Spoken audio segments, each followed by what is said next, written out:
औज़ुबिल्लाहिमिनश्शैतानिर्रजीम बिस्मिल्लाहिर्रहमानिर्रहीम। सब काश्तकार भाइयों को अस्सलाम वालेकुम। मोहम्मद इमरान कबो मीरा सन और एग्रीकल्चर अज गल करते हैं गंदम ते इस वक्त 60 तो 70 दिन ते है ते आपां नूं किहड़ी स्प्रे करनी चाहिए है कि आपां फायदा लै सकीए।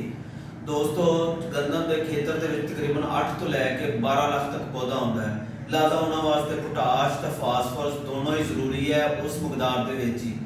तो अपना ज़्यादा काश्तकारां नाल राबता हुंदा यूरिया ते फोकस करते हैं, जबकि आप सिर्फ अद्धी बोरी DAP पा के ते आपां पा लैंदे ने 2 तो 2.5 बोरी यूरिया।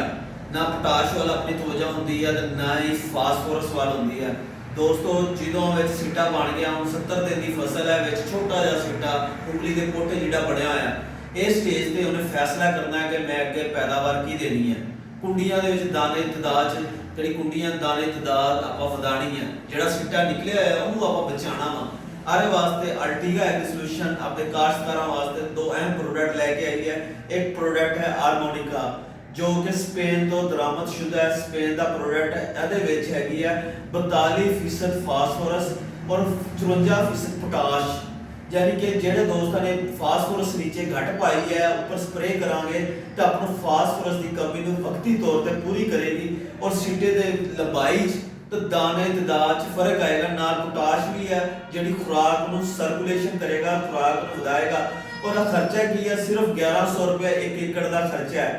अगर तुम एक बड़ी बोतल लोगे, लीटर पैक लोगे तो अपना खर्चा 900 रुपये फी एकड़ होएगा। अब तुसी लाजमी सिर्फ 1 एकड़ ते लेके तजर्बा कर लो, थोड़ी पैदावार बूस्ट होएगी। अगर आप एक दाना एक कुंडी च बढ़ा लिया तो अपनी पैदावार 20 मन तक बढ़ सकती है। तो दूसरा स्प्रे जो सिट्टा बाहर निकलने वाला होवे, सिट्टा बाहर निकल रहा होवे, फिर अपन करना चाहिए कुटेन के, जो कि अपना यूके तो बरामदशुदा है, बरतानिया का प्रोडक्ट है और ये 50% पोटाश है, नाल 4.5% यूरिया वा।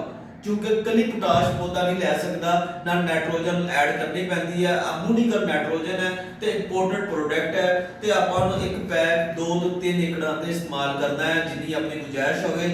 उस एकड़ का तुसीं जदों मुकम्मल तैयार हो जाए तुसीं दाने तदाद गिनती कर लेना तो वाज़े फर्क नजर आएगा।